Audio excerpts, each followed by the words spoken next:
The first question tonight is from Nilesh Bhagwat, Mumbai. He quotes from the Rahrasi Sahib, Nitnem.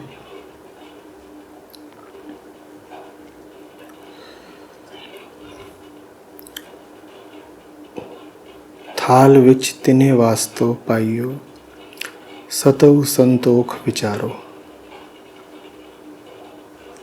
In the plate are three things: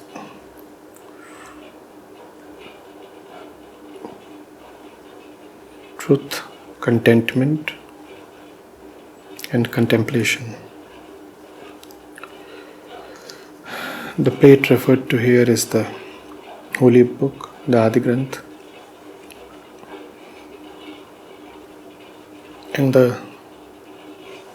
verse says it contains three things: truth, contentment, and contemplation. So Nilesh is asking, what is contemplation?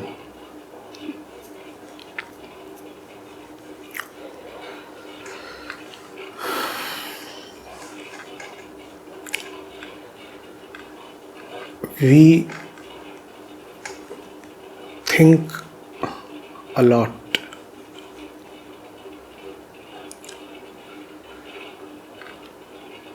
From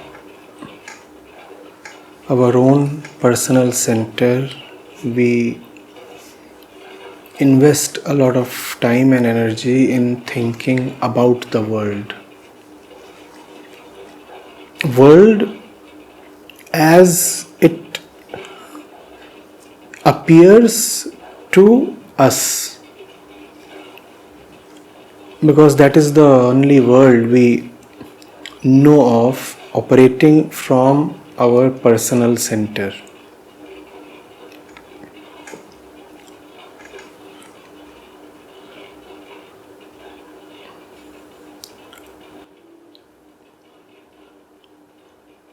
The personal center is never thought of.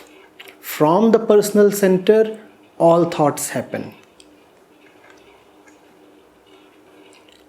A great deal of thinking happens from the personal center,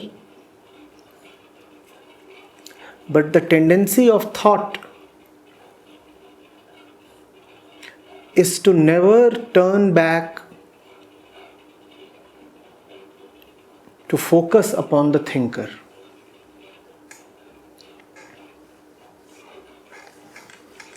Thought likes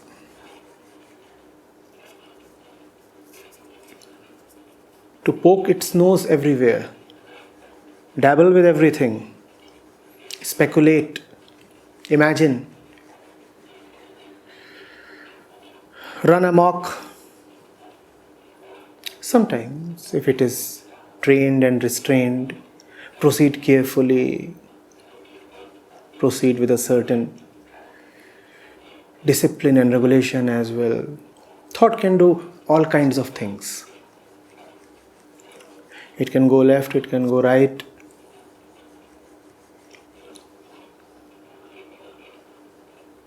It can create, it can destroy, it can affirm, it can negate.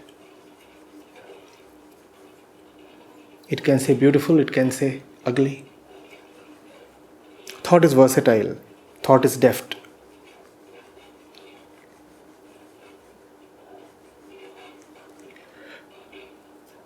But thought is blind when it comes to looking at its origin.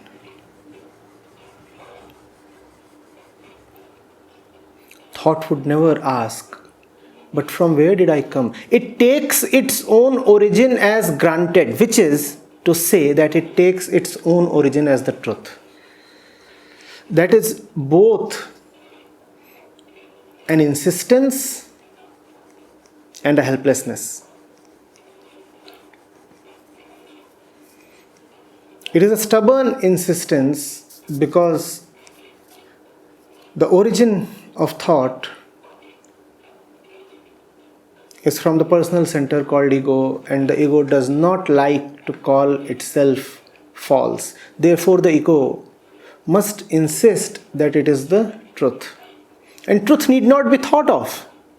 Since truth need not be thought of, and the ego insists that the ego itself is the truth, so the ego never thinks about itself. It is an insistence.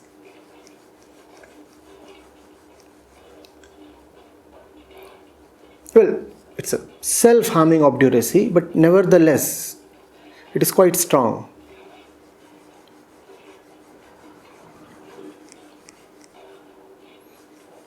Ask the ego, what all would you like to see and know? The ego would say, I want to get into the core of the atom. I want to get to the very center. I want to split even the nucleus. I want to know where the most miniature of particles are coming from and whether they are particles at all. I want to go into dark caves. I want to travel to the peaks of mountains. I want to travel to the far reaches of the universe. I want to know how the universe was born. I want to create the entire field of cosmology. I want to know everything, everything, everything. But there is just one thing that I do not want to know of. Where am I coming from and who am I?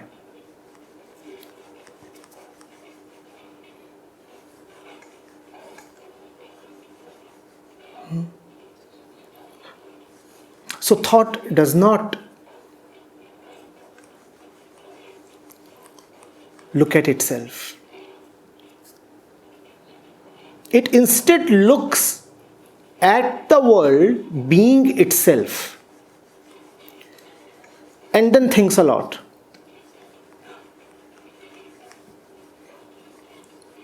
I'll bring back a cliche because it is useful here. It is like wondering why everything is red without ever looking at yourself to find that you are wearing red upon your eyes. Wearing red spectacles, thought is busy, obviously thinking why the universe appears red. And thought is examining and analyzing and positing, hypothesizing, doing everything without ever seeing what the actual source of the redness is. That's thought for you. Why is he like that? Why did she just behave like that with me?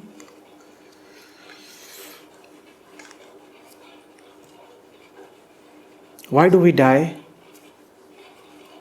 Why are we born? Now, who thinks that there is birth and there is death? You do, right? So if you really want to know what birth and death are, first of all, you must ask, to whom are birth and death? Who is the experiencer of birth and death? Who is first of all asserting that something called birth and something called death indeed does exist? What if they do not exist at all? What if they exist only with respect to the watcher? But that possibility is scary and is therefore always discounted by thought. Are you getting it? So thought would say, I want to know what the green in the plant is all about. I want to know what the green in the plant is all about. And in this query, there is a huge assumption. What is the assumption? That the plant and the green indeed do exist. To whom do they exist?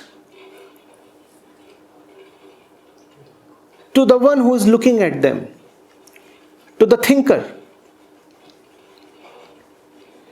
But because the thinker does not want to admit the possibility that he might himself be false, therefore he does not want to admit the possibility that that which he is seeing might be false.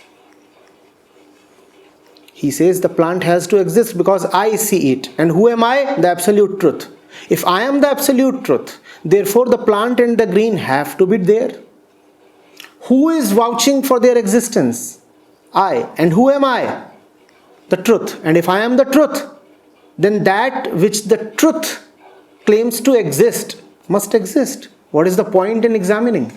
What is the point in real contemplation? So thought would invest a lot of energy in going into the greenness.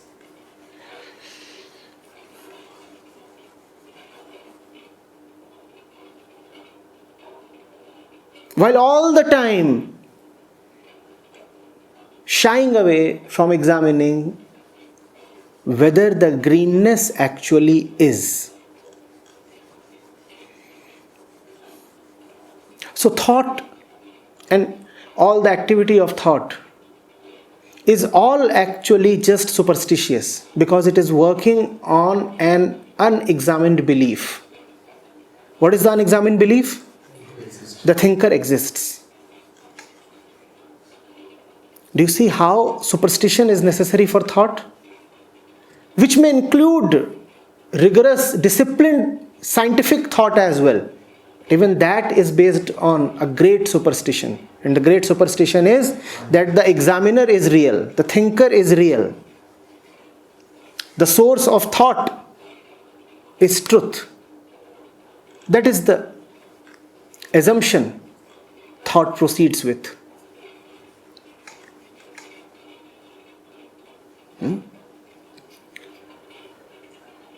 But then we find that even in the scriptures, the saints are often advising us to vichar. Vichar. Just as we have in this verse. Sat usant ok vicharo. If the tendency of thought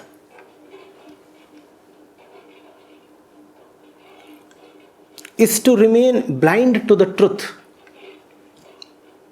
then why are the saints advising vichar? When saints advise vichar, it is a special quality of contemplation that they are referring to. It is Atma Vichar. Not just thinking blindly and randomly about the world. The saints are imploring thought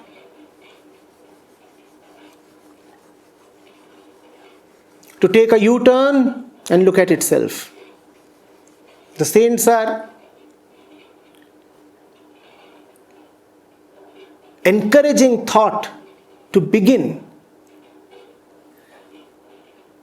a meditative journey inwards, a pilgrimage towards the heart.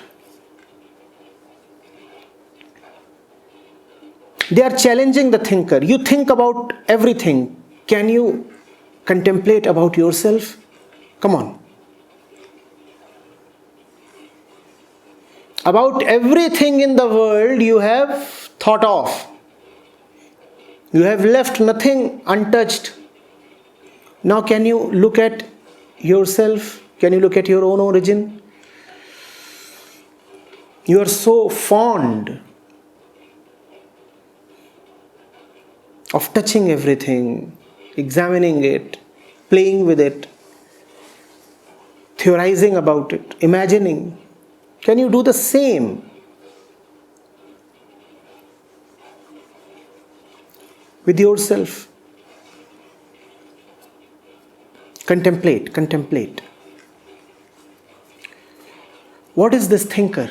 Where did he come from? Is he the truth? If he is the truth, why is he always changing?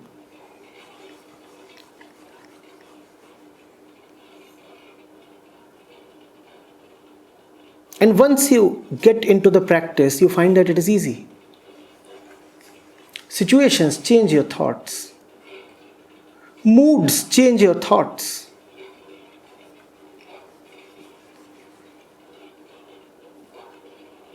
And mood is so very dependent on the situation. Now, would you go on this situation dependent thought? Would you want to go with it? Or would you rather say, wait, this is something quite fickle, quite undependable. I want to examine it a little further. I can't make decisions. Not yet. I need to get a little deeper into it.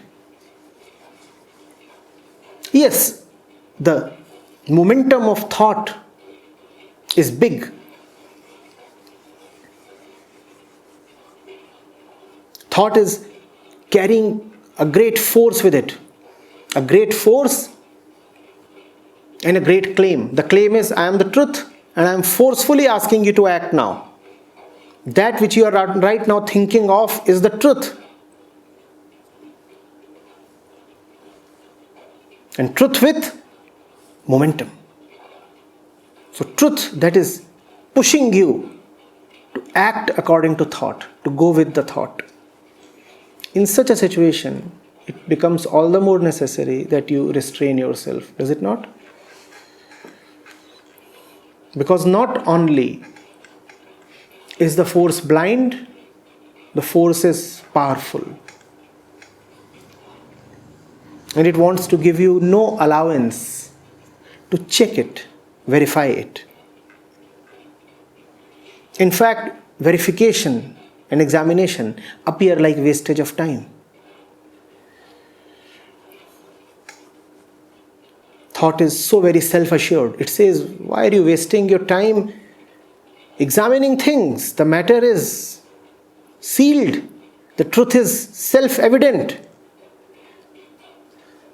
The probe is completed. The conclusion is obvious. Now act.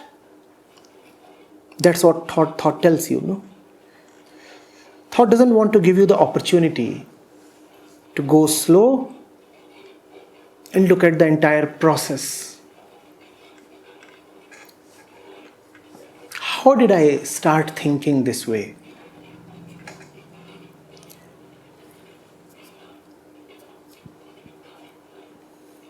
Was I always like this? Was I everywhere like this? How are others different from me? Why do thoughts vary from person to person? And even within the same person, from time to time and place to place.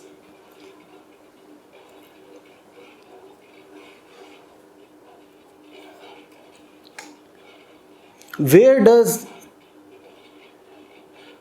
this thinker disappear when I go to sleep?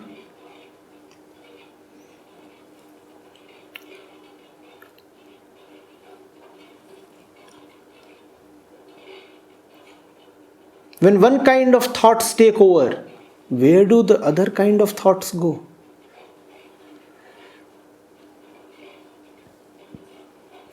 Wait, how does it happen that something that appears so very true this moment sometimes appears totally false a moment later?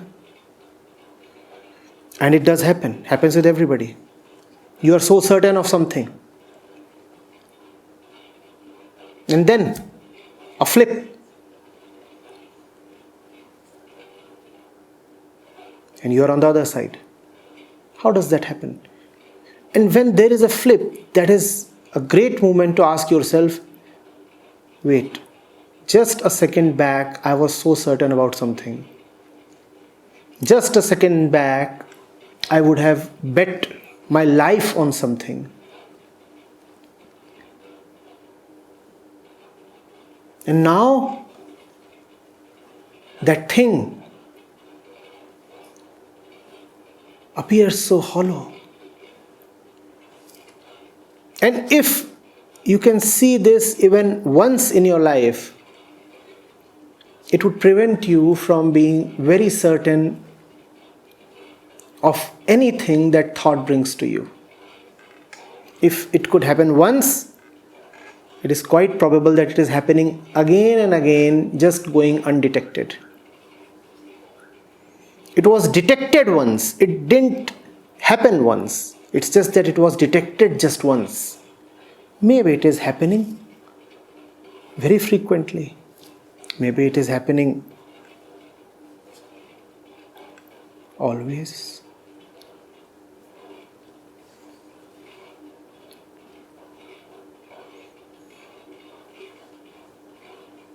That is contemplation.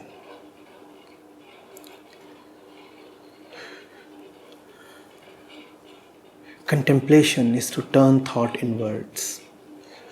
Loosely speaking, contemplation is to think about the thinker.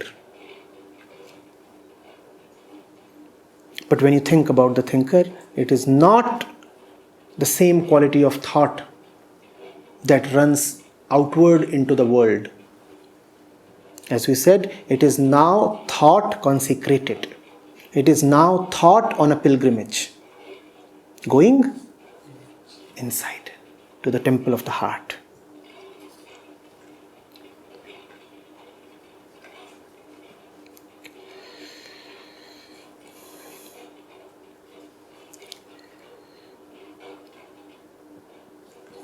Getting it?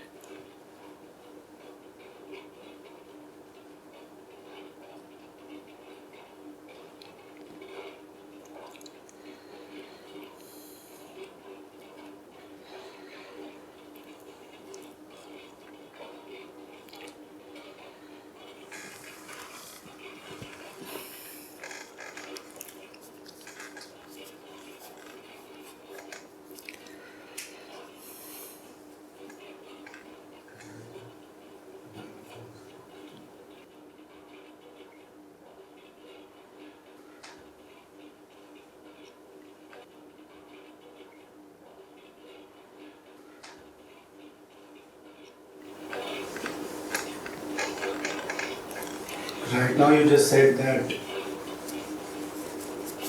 thought is a very fickle instrument. You cannot rely on it. So every day when I'm going to stadium or I'm doing any work, or even when there is a emotional outburst, be it anger, like last night. So there was only one thing running, that so many promises, so many determinations, they've all gone to vain.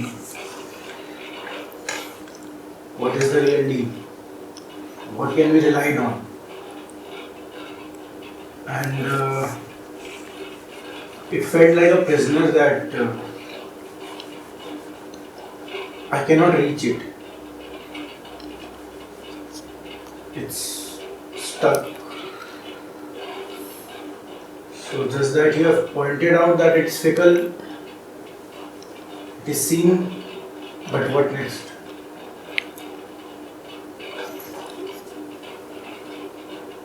It is not fickle when I point it out.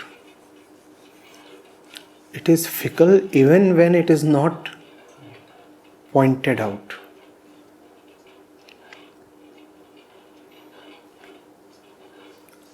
The thief is there even when it is not caught out.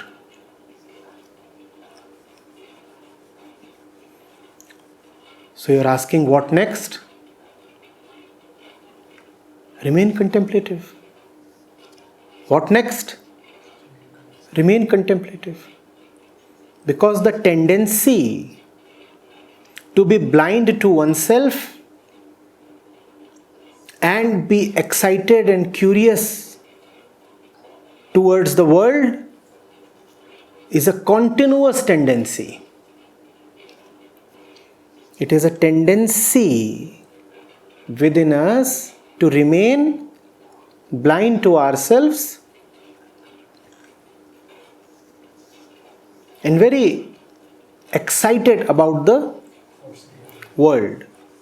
If that tendency is continuous, then contemplation too has to be continuous.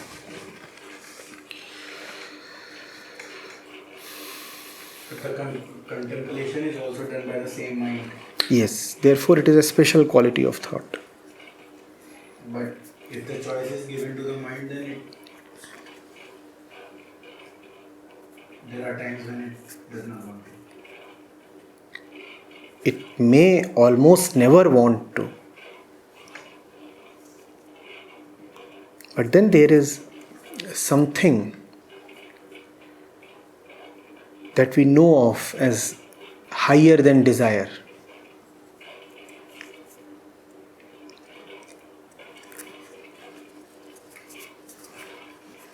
And I'm not talking of grace. I'm talking of suffering. You might be born with a sweet tooth.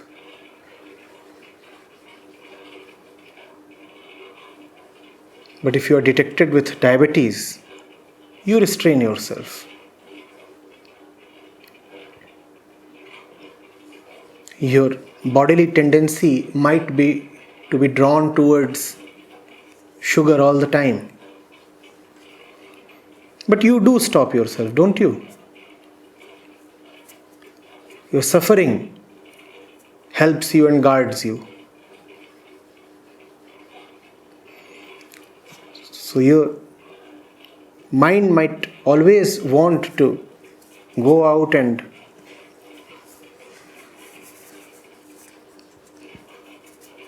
have fun.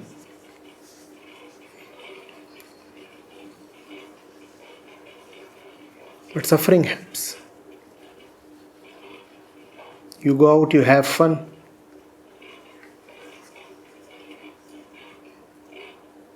And you get struck and beaten up. You'll have no option but to return home, turn inwards.